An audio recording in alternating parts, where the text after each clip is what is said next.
Bienvenue à l'Église baptiste centrale de la Rive-Sud. Aujourd'hui, on commence une série de messages, de 3 messages.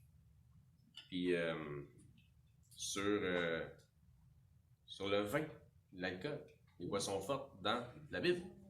Qu'est-ce que Dieu dit vraiment là-dessus? On va démystifier un peu ce que la théologie erronée des hommes enseigne en général, et on va dire la vérité. Et comme j'ai mentionné déjà, pour ceux qui m'ont entendu le dire, je ne peux pas croire que j'ai réussi à faire 3 messages sur un sujet comme celui-là, mais je me suis dépassé, surpassé. Puis à l'approche du temps des fêtes, on a-tu le droit de prendre un petit verre de rouge? On a-tu le droit de prendre un petit verre de blanc? On a-tu le droit? Ou c'est juste du eggnog, du lait de poule? On va voir ce que Dieu dit là-dessus. Dans l'Évangile de Jean, chapitre 2.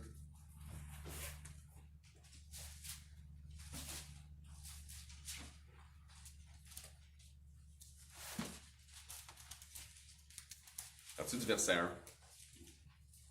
On va lire les 11 premiers versets. J'ai demandé après ça à Ézéchiel d'avoir un mot de prière lorsqu'on aura terminé les 11 premiers versets. 3 jours après, il y eut des noces à Cana en Galilée. Vous savez déjà qu'est-ce qui s'est passé là-bas?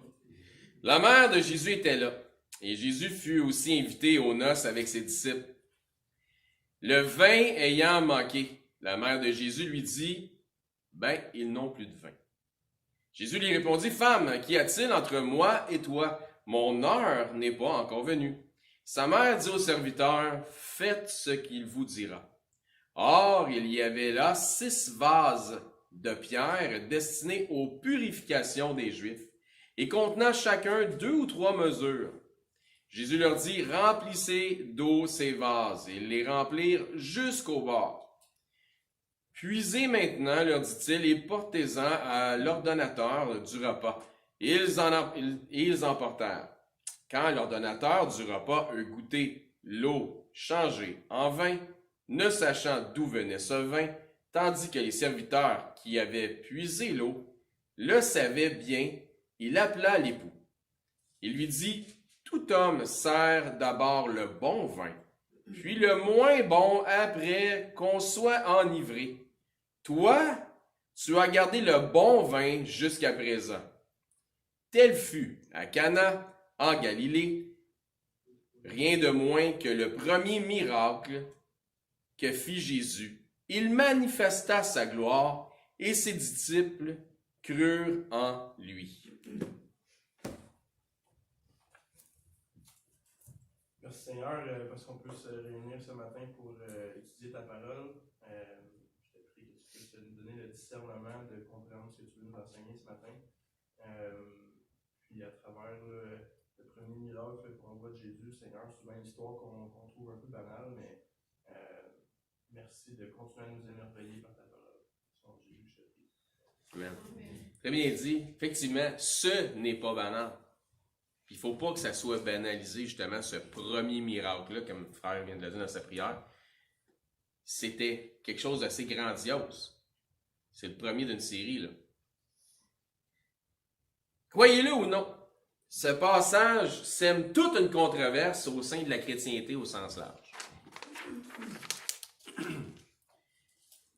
Il y en a qui disent que Jésus, aux noces de Cana, aurait transformé l'eau en une sorte de jus de raisin. Que le vin que Jésus a miraculeusement fait apparaître dans les cruches était en fait un breuvage non alcoolisé. Au début de ma chrétienté, dans ma naïveté, parce que je n'en savais pas plus, on m'avait convaincu de ça. J'ai été victime de ça et coupable de ça. On m'avait donné des passages cités hors contexte, mais tu sais, quand tu ne sais pas plus, tu ne sais pas plus. Ça a pris un certain temps avant que je me rende compte que c'était cité hors contexte. Donc, on m'avait donné des passages cités hors contexte pour me faire croire à cela, que c'était un jus de raisin, un produit non alcoolisé que Jésus avait fait miraculeusement apparaître dans des cruches en transformant l'eau en vin. Puis je dois vous avouer que ça a fonctionné pendant un certain bout de temps. En fait, ça a fonctionné pendant 5 ans. Jusqu'au moment où j'ai dû, à l'époque, enseigner un des passages qu'on m'avait donné et cité hors contexte, qu'on avait utilisé pour me convaincre du phénomène. J'ai dû enseigner, puis j'ai dû utiliser ce passage-là dans mon enseignement. C'est donc en enseignant moi-même que je me suis rendu compte de la supercherie. Même chose ici, hein, quand j'ai commencé à enseigner ici, il y avait des choses que traditionnellement, on enseignait ou j'avais reçu comme enseignement. Puis quand c'était devenu à mon tour de les enseigner, j'ai fait « Oh, c'est pas ça du tout ». Et j'ai simplement choisi de ne pas continuer dans la vague traditionnaliste, puis de vous enseigner ce que Dieu dit vraiment. Quitte à ne pas me faire des amis ou à perdre des amis. Peut-être des fois, en perdant des amis, ben, ça fait de la place pour d'autres. On ne sait pas. C'est correct.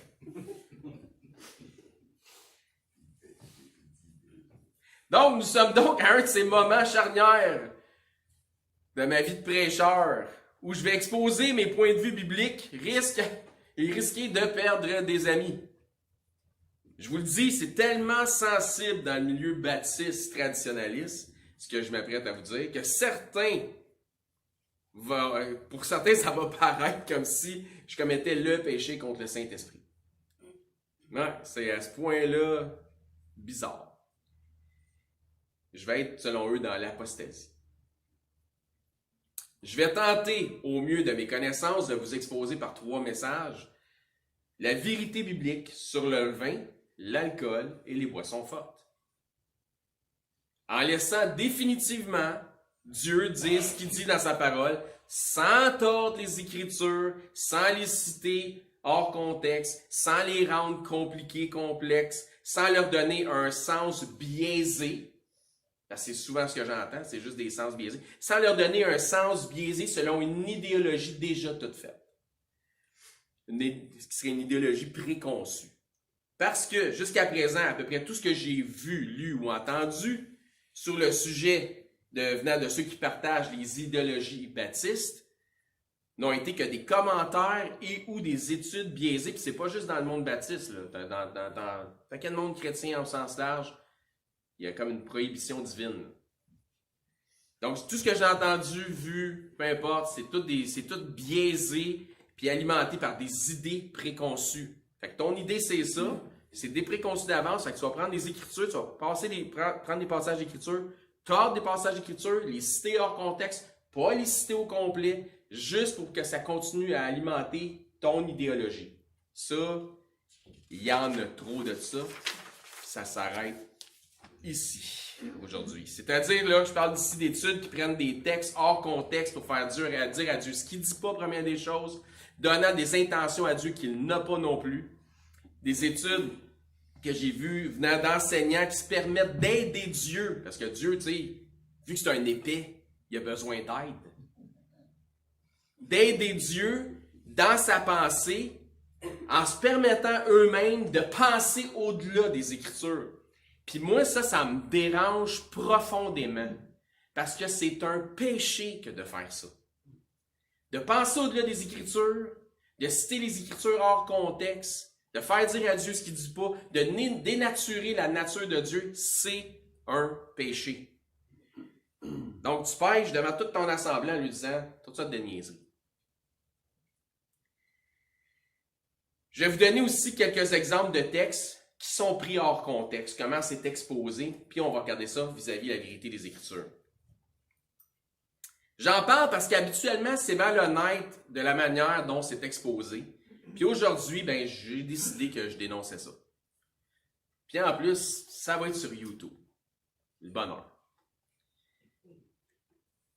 Les idéologies erronées sur le sujet sont régulièrement passées d'une génération de prêcheurs à une autre, sans que personne dans le groupe ouvre littéralement ou véritablement les Écritures pour départager de ce que Dieu dit vraiment sur le sujet versus qu'est-ce que ça pourrait être les idéologies erronées des hommes. Ils vont juste prendre ce que l'autre a dit pour du cash. En Colossiens, chapitre 2. Donc, encore un concept d'homme qui nourrit l'orgueil et la chair par un sentiment de fausse piété, puis vous allez voir, on va trouver ça. Dans le sens que nous, là, nous avons compris la patente, que l'alcool est complètement mauvais et notre abstinence prouve notre plus dévoué culte envers Dieu. Nous autres, on est meilleurs. Parce qu'on ne boit pas de boisson. Colossiens 2, 20.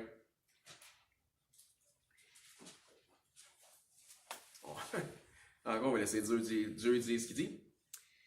Si, c'est conditionnel, si vous êtes mort avec Christ au rudiment du monde, pourquoi, comme si vous viviez dans ce monde, vous impose-t-on ces préceptes dans l'Église? Ne prends pas, ne goûte pas, ne touche pas. Hein? Pas bon, ça, prends pas ça. Préceptes qui tous deviennent pernicieux par l'abus et qui ne sont fondés que sur les ordonnances, et regardez bien ça, les doctrines des hommes. Fait que oui, Dominique, comme il disait tantôt, doctrine des hommes, c'est correct, sauf si c'est erroné. Ils ont à la vérité une apparence, encore une fois, très important le mot qui est là, une apparence, ça paraît bien. Une apparence de sagesse. Donc, une apparence de sagesse. Là, c'est comme si tu vas manger à Montréal dans un restaurant et c'est marqué kosher style. On va pas dire que tu as mangé cachère, tu as mangé style cachère. There's no such thing as kosher style. Il n'y a pas d'apparence de sagesse. Une apparence de sagesse veut dire que c'est pas nécessairement de la sagesse. Ça a juste l'air de. C'est un déguisement. Ils ont en vérité une apparence de sagesse en ce qu'ils indiquent un culte volontaire de l'humilité et le mépris du corps. Hein? On est, disons, le meilleur culte envers Dieu parce qu'on... La cochonnerie, c'est le vin, la poisson. Touche pas à ça. Mais, ils sont sans aucun mérite. Sans aucun mérite. Combien de mérite? 0 puis une barre. Ils contribuent à la satisfaction de la chair, l'orgueil. On est-tu bon, nous autres? Ne prends pas, ne goûte pas, ne touche pas. Fondé sur les ordonnances et les doctrines des hommes. C'est ce qui s'enseigne dans bien des églises au sujet du vin, de l'alcool, etc. Certains prêcheurs, pasteurs, sont super bien intentionnés, puis je ne leur enlève pas ça. Donc, en enseignant l'abstinence totale, donc oui, ils sont bien intentionnés, ils sont pas mal intentionnés, voire même, selon eux, ils enseignent une prohibition divine. Dieu interdit l'alcool, selon eux. Plusieurs d'entre eux ont grandi dans la chrétienté avec ce genre d'enseignement-là et sans savoir ce dont ils parlent vraiment, ils font juste, comme des perroquets, répéter ce qu'ils ont déjà entendu. Le vin, c'est pas bon. C'est tout. Ils font juste répéter ce qu'ils ont entendu. C'est ça, des vrais perroquets. Certains ne connaissent rien à la vinification, voire même ils n'ont jamais pris une seule goutte d'alcool, sauf peut-être dans du sirop pour la toux, là. Mais se permettent, étant ignorants, des commentaires extra-bibliques pour influencer leurs membres à suivre leur courant de pensée idéologique. Ils sont ignorants, mais ils ne sont pas innocents. Je veux dire, quand tu vois que Jésus a changé l'eau en vin, comment loin tu vas aller dans ton ignorance quand tu es rendu dans une position d'enseignant? À un moment donné, il y a comme une limite, là. Donc, il cite des passages, même par cœur, qui traitent du sujet, mais n'ont aucune idée de ce qu'ils affirment. Et je vais vous dire ce que j'ai déjà entendu dans une autre assemblée. Ça dit dans Proverbe, donc je témoigne de ce que j'ai déjà entendu. Ça dit dans Proverbe 23, 31, ne regarde pas le vin quand il paraît d'un beau rouge. Donc, même quand je passe dans les allées d'épicerie avec mon panier, je me retourne quand j'arrive dans la région avec le vin, là, parce que je veux pas regarder ça. Puis je me dépêche de passer vite avec mon panier, puis je veux pas regarder ça, c'est mauvais, c'est mal. Puis parce que je veux pas regarder, parce que je veux pas pécher contre Dieu, parce que c'est écrit dans Proverbe 23, 31, ne regarde pas le vin quand il paraît d'un beau rouge. Donc, morale d'histoire, tu peux regarder le vin blanc et le mousseux. Tu sais comment c'est, tant qu'à être stupide. Va donc jusqu'au bout dans ta stupidité. C'est pas un novice, là. C'est un pasteur d'une église sur le payroll. Ça n'a pas de sens. Théologien, là. Diplôme en théologie. On continue. Voici ce que Paul dit à Timothée. Donc, ils ne savent, donc Timothée, 1 Timothée. Donc, ils ne savent ni ce qu'ils disent, ni ce qu'ils affirment. Ils ne savent pas de quoi ils parlent. Tu viens pas me parler de boisson si tu n'as jamais touché à la boisson, tu ne sais pas c'est quoi, tu n'as jamais cueilli une grappe de raisin. Viens pas me parler de vinification. Timothée, on va faire un bout là-dedans, chapitre 1, verset 3. Je te rappelle l'exhortation que je fis à mon départ pour la Macédoine, lorsque je t'engageai à rester à Éphèse afin de recommander à certaines personnes de ne pas quoi? De ne pas enseigner quoi? Quelqu'un peut m'aider? D'autres doctrines. D'autres doctrines. Qu'est-ce que ça disait tantôt dans Colossiens quand on avait vu? Dans Colossiens 2, 22? Des doctrines d'hommes. Tu as parlé de doctrine d'homme. Il n'y a pas d'autres doctrines. Telle la fausse doctrine, et je cite, doctrine légaliste de l'interdiction des substances alcooliques ou alcoolisées. Je parle ici de doctrine et non de perspective. Et voici pourquoi j'en fais un point. Puisque dans certains ministères, dans certaines assemblées, ils vont refuser le baptême à des gens qui viennent de se convertir à Christ puis qui ont fait un petit bout de chemin avec eux autres, s'ils n'ont pas encore mis la bouteille de rouge du samedi de côté ou du vendredi soir de côté, le vendredi. Ah, si vous voulez être vraiment membre de l'Église, si vous voulez vraiment passer par les eaux du baptême, il va vraiment falloir laisser toute la boisson parce que c'est marqué dans la Bible que tu ne peux pas regarder le vin même quand il est rouge, il coule dans la coupe, c'est marqué dans le proverbe. Ah. C'est tout ça, c'est de la doctrine, c'est plus une perspective rendue là, right? D'autres vont respecter, sans approuver, que certains des membres consomment occasionnellement de l'alcool, mais vont refuser qu'ils servent dans l'assemblée ou dans l'orchestre ou dans le choral ou tout ce qui pourrait être en avant ou en vue. Autrement dit, tu peux laver les toilettes, mais tu ne peux pas chanter dans le choral. J'invente rien, là. C'est vrai ce que je vous dis, là. C'est drôle, j'ai un mot pour ça, moi. Hypocrite. Mais quel manque de jugement que c'est ça! Toujours dans 1 Timothée, chapitre 1, verset 4. Donc, pas d'autres doctrines et de ne pas s'attacher à des fables et à des généalogies sans fin qui vont faire quoi, les autres doctrines, ces affaires-là? Qui produisent des discussions plutôt qu'elles n'avancent l'œuvre de Dieu dans la foi. On ne peut pas te baptiser, vous buvez une petite bouteille de vin à 2 le vendredi. Ou une demi-bouteille. Vous la finissez le samedi. Accabler les gens par des hérésies qui produisent des discussions inutiles et font obstacle à l'œuvre du Seigneur. Verset 5. Le but du commandement, c'est une charité venant d'un cœur pur. Si tu forces ça sur le troupeau, tu manques d'amour. Donc, le but, c'est d'une bonne conscience et d'une foi sincère, pas d'une foi hypocrite. Certains essaient de donner mauvaise conscience, ils parlent de bonne conscience. Certains vont essayer de donner mauvaise conscience aux membres parce que eux-mêmes, par les choses que eux-mêmes désapprouvent, mais que Dieu désapprouve pas. Quelques-uns s'étant détournés de ces choses se sont égarés dans de vains discours. Un beau jeu de mots, mais c'est pas vain V-I-N, c'est V-A-I-N-S. Verset 7. Ils veulent être docteurs de la loi, enseignants, pasteurs, anciens, avoir un troupeau à leur charge, être sur le payroll. Puis vivre de ça. Ils ne comprennent ni ce qu'ils disent, ni ce qu'ils affirment, savent pas de quoi ils parlent. Ils n'ont aucune idée de quoi ils parlent. Ils font juste « L'alcool, c'est pas bon! » Ils n'ont aucune idée de quoi ils parlent.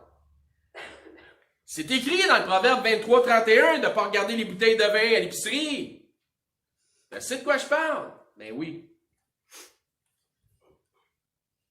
Ça veut être prêcheur, ça veut être ancien, ça veut être enseignant. Lui, j'espère qu'il y en a qui vont écouter ça sur YouTube. Mais ils sont incapables de véritablement se mettre les yeux dans la Sainte Bible pour laisser Dieu dire ce qu'il dit. Pas bon. Ainsi, donc, ils enseignent d'autres doctrines quand ils les imposent. Tu sais, une hérésie, c'est une opinion imposée. Ça devient une doctrine. Et ça, une hérésie. Hey, wow, là, tu sais. J'ai quand même passé 3 ans dans un collège biblique, puis j'ai un diplôme en théologie. Mettons que tu aurais 7 diplômes en théologie, parfaitement théologien, puis que tu es convaincu, hors de tout doute, que lorsque Jésus, lors de son premier miracle, qui n'est pas banal, aux noces de Cana, a transformé l'eau en du Kool-Aid. M'a dit ça de même, monsieur théologien. Le collège, c'est bon, en autant que ça ne fait pas perdre ton sens critique et ton discernement.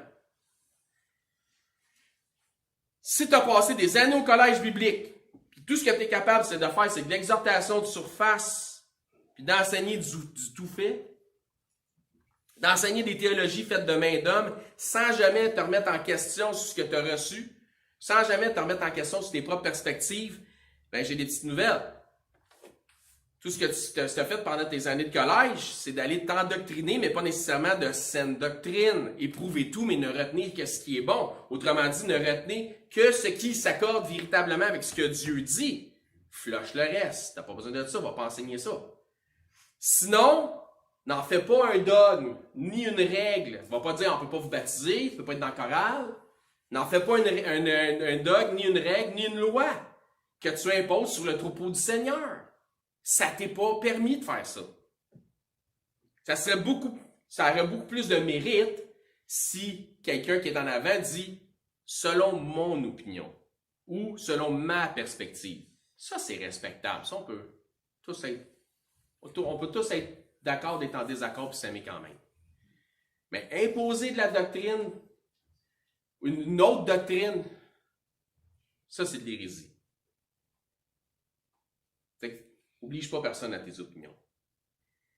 Vous comprendrez que je m'adresse potentiellement à qui que ce soit qui pourrait être perçu comme étant un enseignant et qui pourrait écouter ce message. Comme je dis, il n'y a pas de cachette, ça va être sur YouTube. Voici certains des passages pris hors contexte qui reviennent souvent par les légalistes. Habakkuk 2.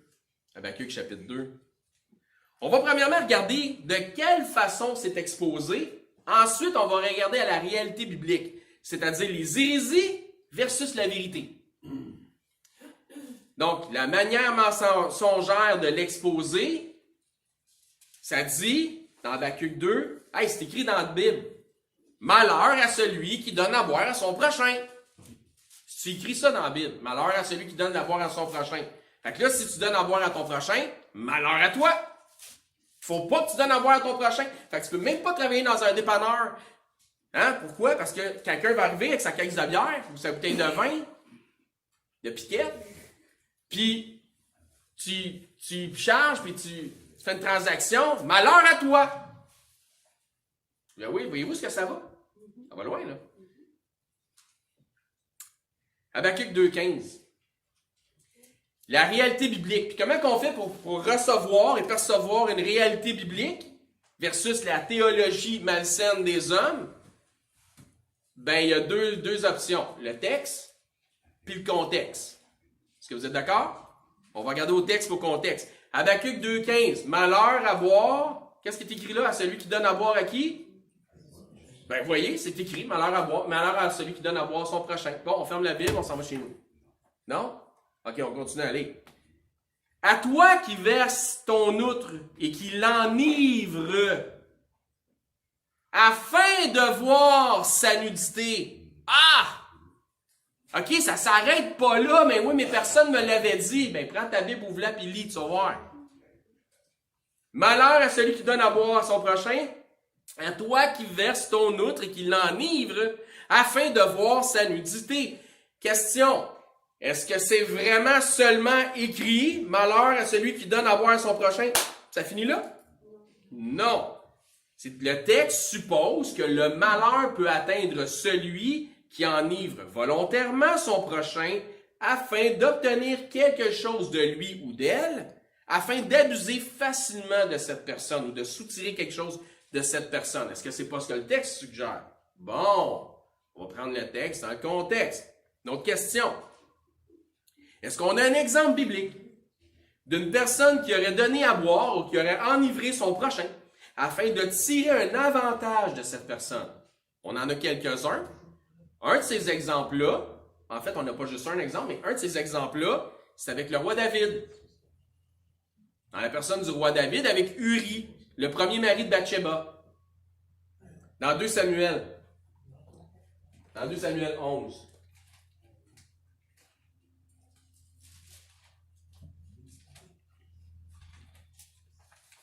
Vous allez voir que, concernant justement la consommation d'alcool, ce passage est plutôt révélateur. Dans 2 Samuel 11, verset 13, David l'invita, qui ça? Uri, à manger et à boire, probablement du Kool-Aid. Donc, à manger et à boire en sa présence, et l'enivra. Eh ben, toi.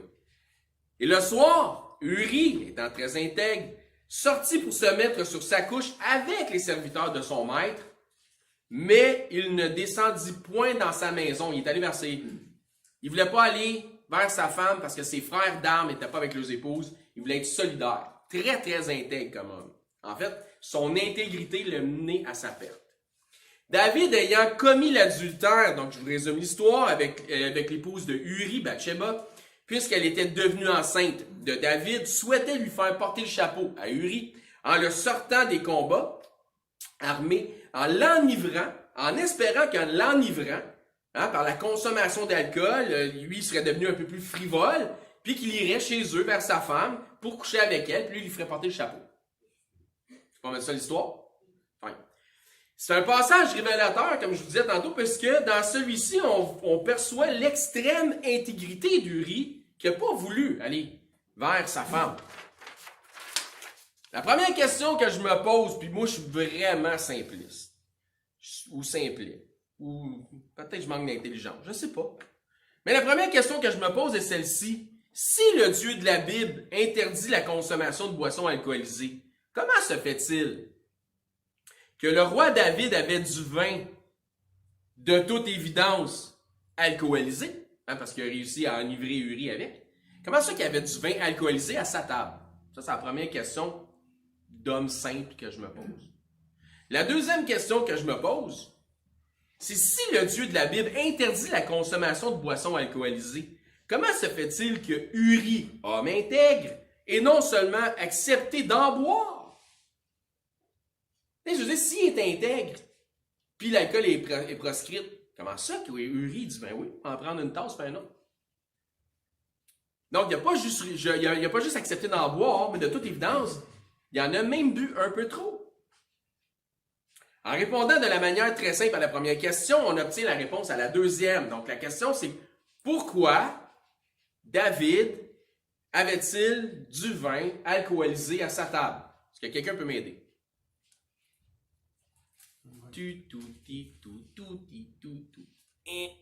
Né. Et voilà!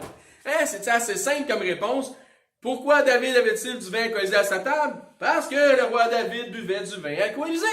C'est pas plus compliqué que ça à répondre. Lévitique, chapitre 10.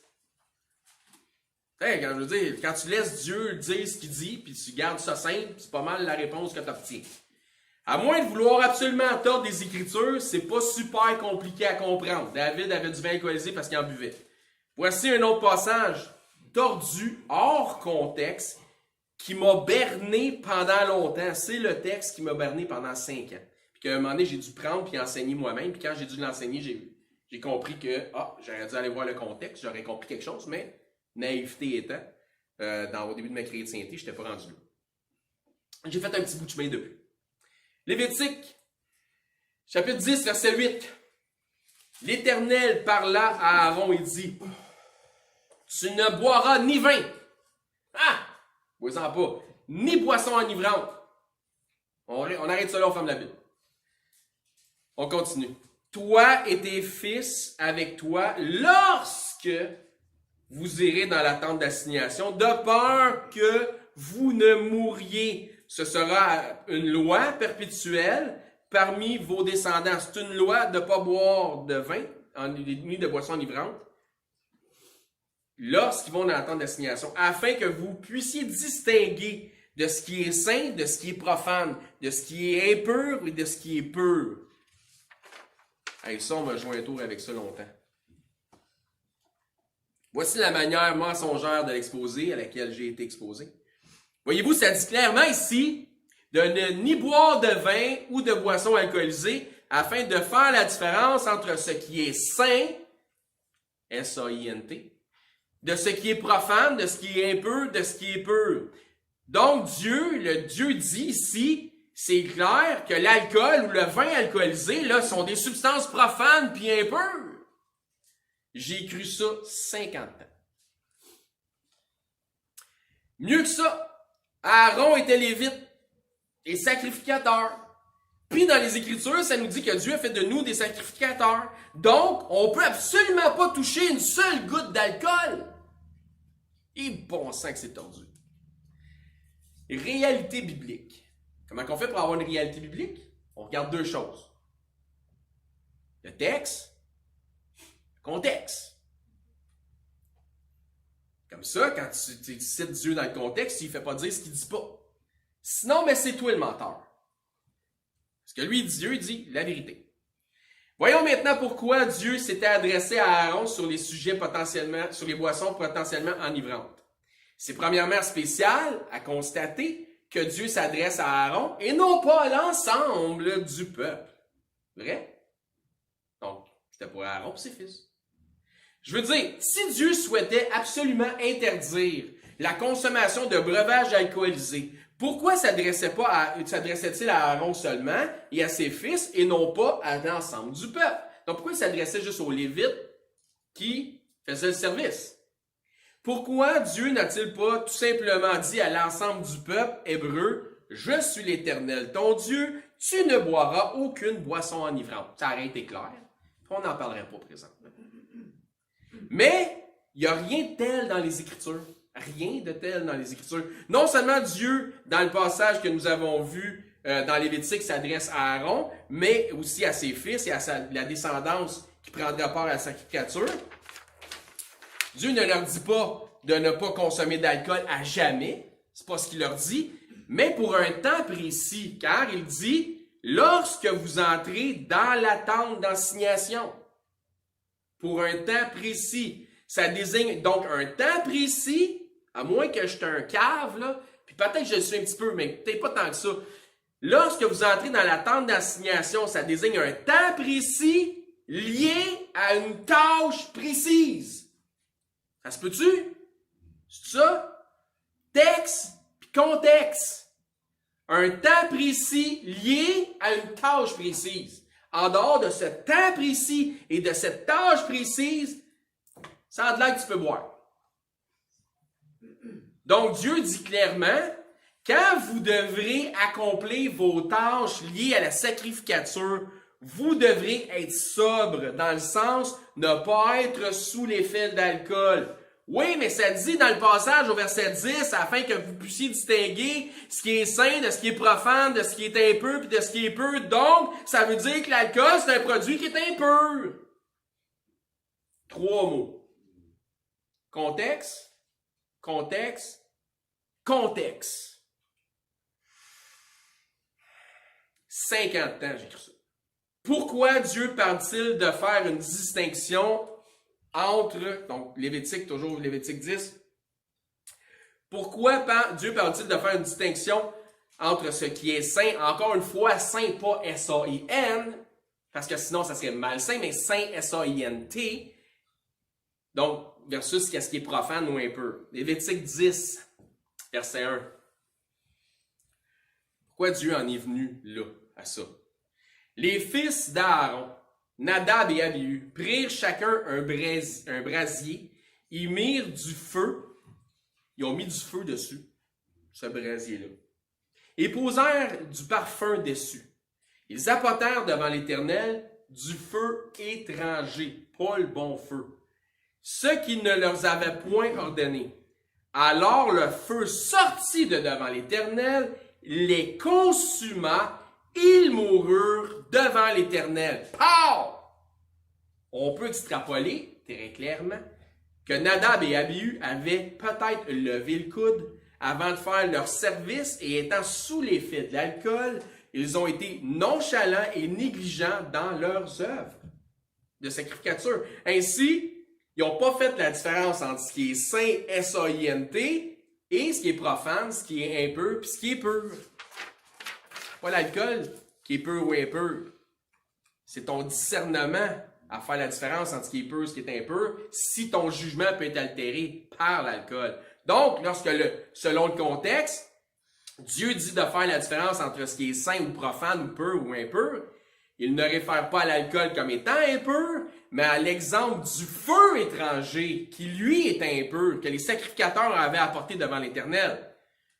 Ceux-ci, possiblement, sous les effets de l'alcool, n'ont pas apporté attention aux détails que Dieu avait prescrits, ou ils ont été nonchalants ou négligents. Pour cette partie de notre étude, nous allons conclure avec un autre passage des Écritures qui est aussi controversé et qui, selon moi, démolit entièrement la théologie de la prohibition divine. Je deviens la théologie de la prohibition divine sur la consommation d'alcool. C'est comme Dieu interdit qu'on boive de l'alcool. Il n'y a rien de controversé dans le passage lui-même, mais il est au sens où il force les fameux contredisants à tort des Écritures afin de justifier leurs hérésies malgré la grande clarté du texte.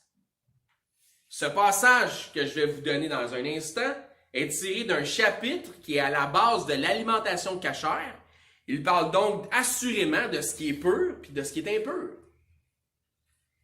C'est dans ce chapitre, entre autres, où ça nous parle des viandes permises et celles qui sont illicites ou interdites. C'est là, pour ceux qui savent, que ça nous dit de ne pas cuire le chevreau dans le lait de sa mère. Ce qui fait en sorte que parmi ceux qui pratiquent le judaïsme encore aujourd'hui, ils font en sorte qu'ils ne mêlent pas ou ne mélangent pas les viandes aux produits laitiers. C'est une extension légaliste du passage. Donc, c'est clair que ça parle des choses qui sont absolument proscrites. Deutéronome 14. Il me semble que si Dieu avait véritablement souhaité que ses enfants, le peuple d'Israël de l'époque, ne consomment pas d'alcool, ce chapitre sur ce qu'on peut consommer et ce qu'on ne peut pas, ce chapitre aurait été l'endroit idéal pour leur passer un message clair. Mais, vous allez voir que c'est tout le contraire. Deutéronome chapitre 14, au verset 1, il commence à leur dire « Vous êtes les enfants de l'Éternel votre Dieu. » Souvenez ailleurs, il a dit « Je suis saint, vous serez saints, car je suis l'Éternel votre Dieu. » Ensuite, il va leur donner plein de recommandations, des ordonnances au sujet de ce qu'ils peuvent consommer, ce qu'ils ne doivent pas consommer, ce qu'ils ne peuvent pas consommer. Donc, ce qui est permis, ce qui ne l'est pas. Verset 3, tu ne mangeras aucune chose abominable. Tu ne peux pas consommer les choses abominables. Vous ne mangerez pas de porc. Vous le regardez comme impur. C'est clair? Pour eux autres. Donc, si l'alcool était vraiment impur, ou si l'alcool est vraiment impur, je pense que c'est le temps d'en parler, là. Verset 21.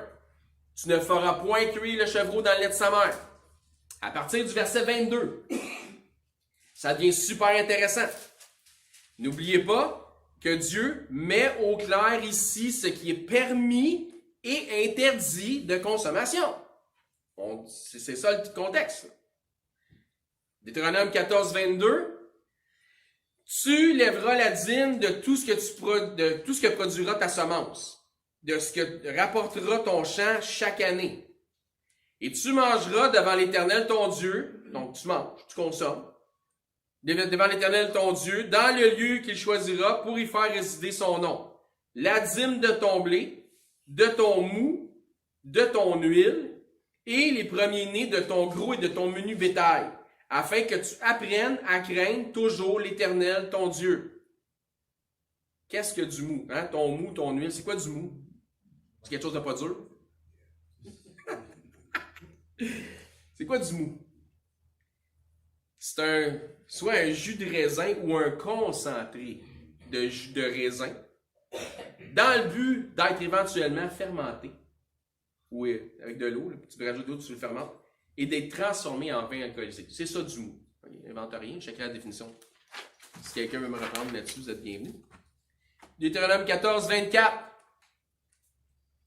Peut-être lorsque l'Éternel, ton Dieu, t'aura béni, mais tu sais, t'as trop béni. Le chemin sera-t-il trop long pour que tu puisses transporter ta dîme? À cause de ton éloignement du lieu qu'aura choisi l'Éternel, ton Dieu, pour y faire résider son nom. Puis écoutez bien, il y a une solution. Puis ben, gars, m'a donné une solution. Moi.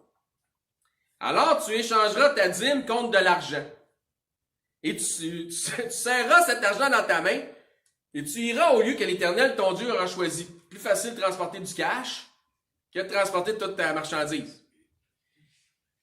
Donc, il dit, si tu restes loin et tu as trop de stock à transporter, que Dieu t'a trop béni, va et transforme-le en espèces. Déplace-le avec ton argent, puis rendu au lieu où tu devais te rendre, dépense tout l'argent en rachetant l'équivalent de ce que tu aurais vendu. Regardez bien la finalité de la chose de verset 26. C'est là que ça devient intéressant, puis là je vous parle des contradisants, on va faire qu'il sorte des Écritures sur un méchant temps, parce que c'est le passage de consommation de ce qui est interdit puis de ce qui est permis. Je vais le lire, là, puis je peux pas croire. Là, tu achèteras avec l'argent tout ce que tu désireras. Pas tout ce qui t'écoeure. Je regarde pas le vin. Non, avec mon panier d'épicerie. Non. Tout ce que tu désireras. Des bœufs. Tu veux des bœufs? Achète-en. Des brebis. Tu veux des brebis? Achète-en. Du vin. Ah, mais ça, c'est du jus de raisin. Ah oui? Attends, continue à aller, mon coco. Qu'est-ce qui est écrit? Après? Quelqu'un? Liqueur? Pepsi? Coca-Cola Ginger Ale? Non? Et liqueur forte. J'ai-tu besoin de vous décrire c'est quoi? Tu seras tout ce qui te fera suer puis qui t'écoeure. Oh non, tout ce qui te fera plaisir. Dans le contexte de ce qui peut te faire plaisir, il y a du vin puis des liqueurs fortes. C'est moi ou c'est ça que Dieu dit là? Tu mangeras devant l'Éternel, a.k.a. also known as consommer, ton Dieu, et tu te réjouiras, toi et ta famille. Ben vas-y, tentez-moi ça, Star. J'ai juste le goût d'entendre quelqu'un me dire « Ouais, mais c'est parce que tu comprends pas. » Ça se peut que je comprenne pas. Avez-vous bien lu comme moi j'ai lu, là? Non seulement du vin, mais des liqueurs fortes, communément appelées ici du fort.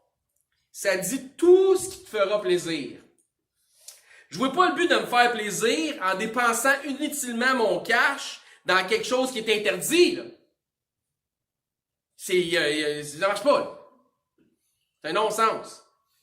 Dieu vient de leur donner des interdits tels la viande de porc, pas de ceci, pas de cela. Puis il dit ensuite au verset 26, là, tu achèteras avec l'argent tout ce que tu désireras. Des bœufs. Pose la question. Le porc, c'était permis ou pas permis? Pas permis. Donc, mets pas ton argent là-dedans. C'est ça? OK, mais les bœufs, c'était-tu permis ou pas permis? Le bœuf, c'était permis? OK, parfait. On continue. Les brebis, c'était permis ou pas permis? T'es permis? Ok, parfait. Je veux juste être sûr. Mais pas de porc, là. Toujours pas, ok, parfait. Du vin puis liqueur forte. Permis ou pas permis? Permis. Donc, si on suit la logique de la constance des bœufs et des brebis, puis pas le porc, là, vin et liqueur forte, permis ou interdit? Prohibition divine ou permission divine? On va y aller avec le gros bon sens de ce que Dieu dit. C'est pas interdit. Tout ce qui te fera plaisir, tu mangeras. Donc, comme je disais tantôt, tu consommeras devant l'Éternel, ton Dieu, et tu te réjouiras, toi et ta famille. Ça serait difficile de mettre ça plus clair. Mais, nous allons quand même, juste au cas où, continuer sur le sujet, Dieu voulant, la semaine prochaine. Pourquoi? Parce que ça, il y en a qui vont l'écouter. Puis, on laissera aucune pierre non retournée. Parce que là, il y en a qui vont dire, ouais, mais t'as juste dit ce que faisait ton enfant. Attends, mon coco, j'arrive avec le reste. Certains contredisants diraient que le but d'acheter du vin et des liqueurs fortes, ici, serait de faire des libations. Donc, dans le passage qu'on vient de lire, ouais, si t'achètes des. Parce que t'en vas à vous, ce que l'Éternel, ton Dieu, voulu établir son nom, fait que t'achètes du vin, des libations, des liqueurs fortes pour les verser. Pour faire des libations, mais pas pour les boire. Ah, wow! Ben, quand tu veux tendre des Écritures, puis tu vas absolument avoir raison, vas-y, mais c'est pas ça qui est écrit. Ça dit de consommer. Je crois que c'est extrêmement malhonnête, ce genre d'interprétation-là, de se permettre, encore une fois, d'injecter sa propre pensée dans ce texte, de se permettre de penser au-delà des Écritures, c'est ce que je vous disais tantôt. Ça, c'est un péché. Mais c'est ça qu'ils vont dire. Ils vont dire, ah, mais ça, c'est des libations. Tu comprends pas. Oui. Ça fait dire à Dieu ce qu'il dit pas, ça lui donne des intentions qu'il n'y a pas, puis ça berne les disciples du Seigneur. La suite de cette étude, Dieu voulant, la semaine prochaine, on va rentrer dans le 2 de 3. D'accord? Amen. J'espère que vous avez appris quelque chose, ou sinon, si on a réussi à démystifier quelque chose, je ne connaissais pas votre opinion là-dessus. Mais je ne vous demande pas de la changer, parce que ça, c'est la mienne. Si quelqu'un ne veut pas consommer d'alcool, fine. Si quelqu'un veut en consommer, fine. Le Seigneur nous dit que tout m'est permis, mais tout n'édifie pas. Tout m'est permis, mais je me rentrerai esclave d'aucune substance. Donc, je ne serai pas asservi à des substances, mais les substances sont pour nous et non pas notre corps pour les substances. On comprend? Merci beaucoup. Je vais demander, s'il vous plaît, Kael, s'il va y avoir un mot de prière.